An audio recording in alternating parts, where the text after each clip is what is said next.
Isaiah 58, verses 6 through 12. Is this not the kind of fasting I have chosen? To loose the chains of injustice and untie the cords of the yoke, to set the oppressed free and break every yoke? Is it not to share your food with the hungry and to provide the poor wanderer with shelter? When you see the naked, to clothe them and not to turn away from your own flesh and blood? Then your light will break forth like the dawn, your healing will quickly appear. Then your righteousness will go before you, and the glory of the Lord will be your rear guard. Then you will call, and the Lord will answer. You will cry for help, and he will say, Here am I. If you do away with the yoke of oppression, with the pointing finger and malicious talk, and if you spend yourselves on behalf of the hungry and satisfy the needs of the oppressed, then your light will rise in the darkness, and your night will become like the noonday. The Lord will guide your ways. He will satisfy your needs in a sun-scorched land, and he will strengthen your frame. You will be like a well-watered garden, like a spring whose waters never fail. Your people will rebuild the ancient ruins and will raise up the age-old foundations. You will be called repairer of broken walls, restorer of streets with dwellings. This passage, Isaiah 58, 6 through 12, it comes near the end of Isaiah. In that final section that began in chapter 40 and goes to 66, and it's filled with hope, with messianic hope. And as you can see here, messianic hope, with the hope of restoration, which will come in handy. You see, towards the end of the book of Isaiah, we see a growing number of prophecies that apply to Israel in their time, but also in the time to come as they look forward, to the generation that will go into the exile. They'll be able to look back on what God said to the prophet Isaiah and be helped by this. We looked at one of those already, Isaiah 40, which spoke of comfort for the afflicted. Obviously, that has help for the people in that age, but also for the people returning in the exile in the future. Nevertheless, the present issue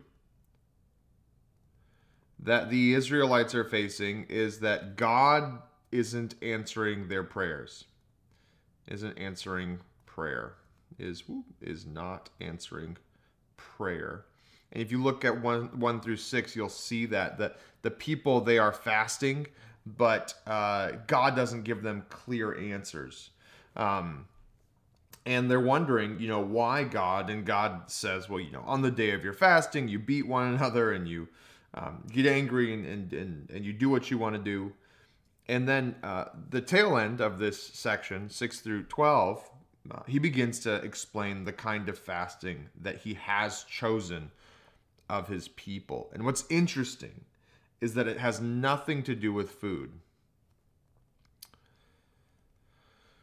Nothing to do with food, and everything to do with what we'll discover, I believe, here is love. So let's get into it.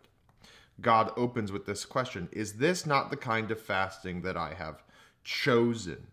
And so he's going to now explain that right here, and it'll go all the way down to verse 7. So this is God's fasting. This is what God desires of his people. Here's the first thing that God is looking for: to loose the chains of injustice and untie the cords of the yoke, to set the oppressed free and break every yoke. So this first section here, we're looking at freedom for the oppressed. We see first this, with the word choices that are used: chains, cords of the yoke, to set the oppressed free, to break every yoke. You're looking for freedom for the oppressed who are in very much trapped and enslaved. Trapped and enslaved in a world of injustice, in a place of oppression, and this it's, we have to kind of put together what might have been going on for this group of people, and we'll see more as we go through this. But God's laws had particular laws concerning those who were oppressed and who were enslaved, and people weren't supposed to stay there. You had the year of Jubilee. If you had to sell your land at some point, it was supposed to be returned to you. But of course, that would mean the people who have the power giving that back to those who they had taken it from. And obviously that was not happening. God does not desire for his people to suffer from injustice or oppression. And so it's expected then of the people that we be loosing, that we be untying, that we be setting free, that we be breaking the yoke.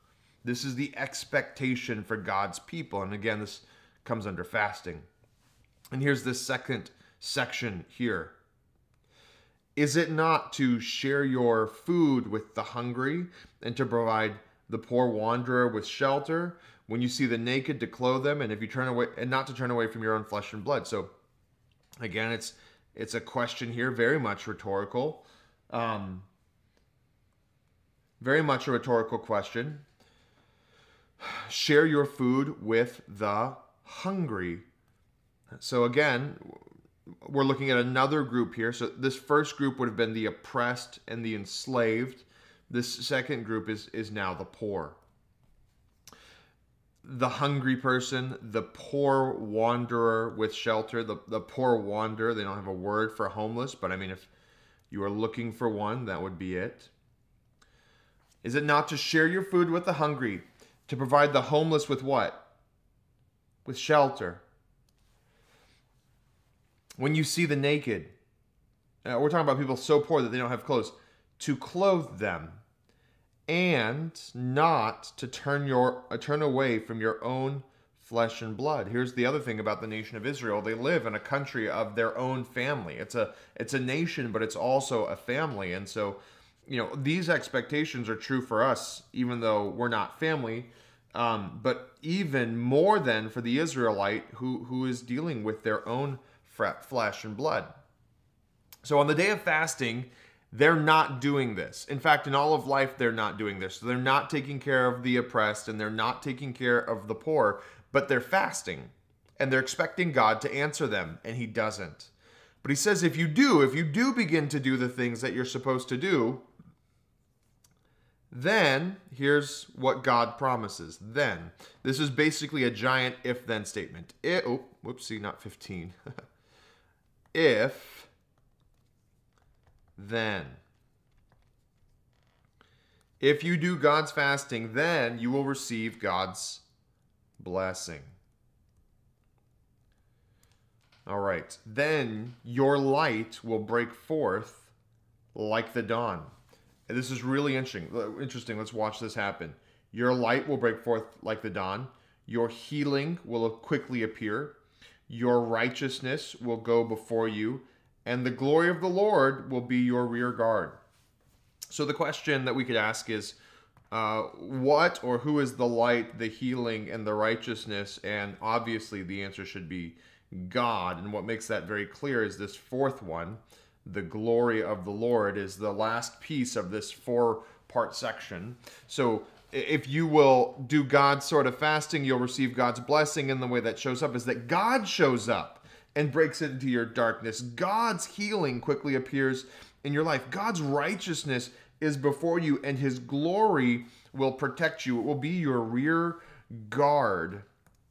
Then you will call on the Lord, and the Lord will answer. So they're already doing this, but right now they're not getting the answer. And he says, if you fast the right way, then I will. And again, the fast isn't about not eating. It's about living in a certain way. Then you will cry for help, and he will say, here am I. God will be there.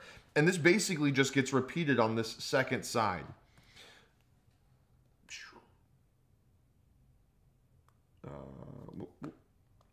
Here we go. But it's just shorter. So this is, again, God's fasting. And this is, again, God's blessing. It's another giant if-then statement. If, then. Okay, so let's begin to break it down. Begins with the if. If you what? Do away with the yoke of oppression. So now we're looking back to the freedom for the oppressed.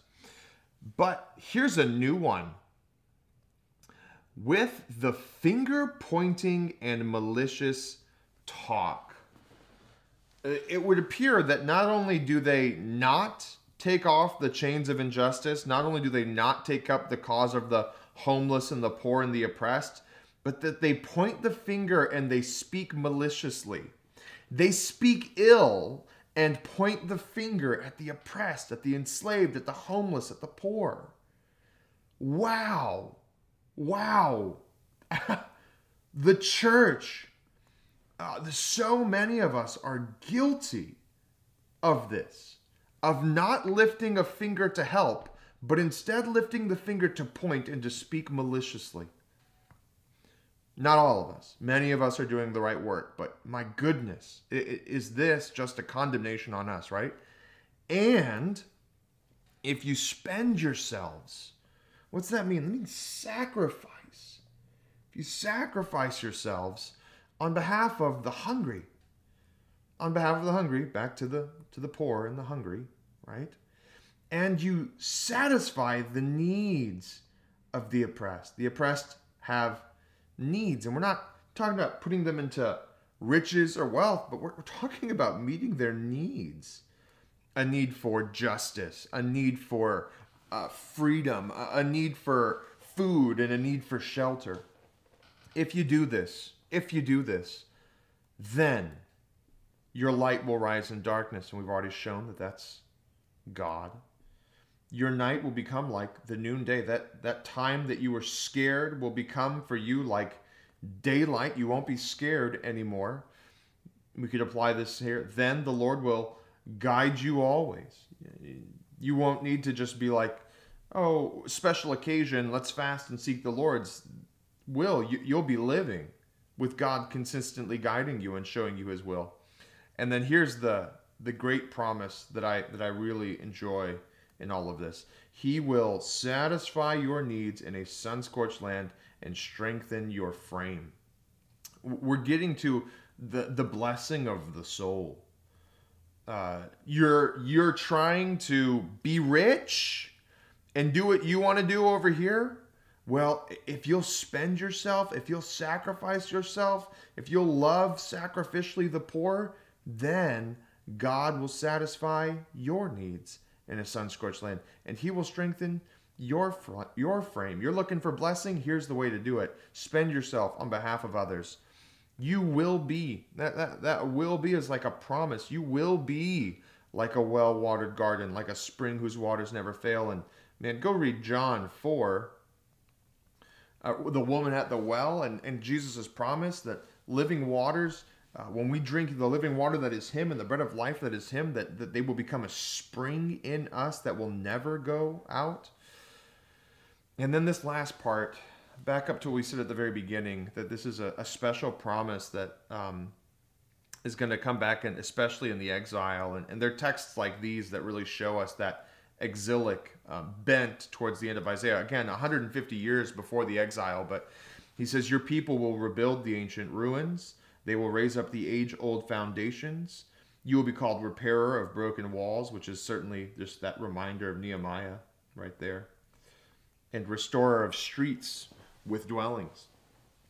This is this promise that even after Israel is destroyed, because it will be, that if they really seek the Lord and take up these things, that God will bless them. What's really sad is that if we go to Malachi and we read the last book in the Old Testament, we'll see that the Israelites are still engaged in the same problems. Nehemiah will address them putting each other into slavery and charging interest, and it's just a big issue. It remains to be an issue. I think what we're looking for here, the word, is love, real love, sacrificial love. You know, it's one thing to point the finger at, some other political party that you don't think is handling the poor well. It's totally another thing to love them, to feed them, and to make sure that they have a home. Because in America, that means hours of time with the homeless. That means what? Spending yourself on behalf of the hungry. And yet that's precisely the thing to which we are called. And what this is telling us is that as long as we're not doing that, we're not going to really be able to expect God to answer us. But if we do, then we will call and he will answer. And I think the fullness of this blessing is for the people of Israel. But I think spiritually speaking, this promise is ours. Spiritually speaking, this promise is ours. There's no guarantee that God's going to give us financial blessing or safety and security as a nation or as a people. But the promise that he will be with us, that he will satisfy us, that he will strengthen us, those things we can bank on him. So live in love, and then fasting will work, but without it, there's no expectation that God should answer our prayers.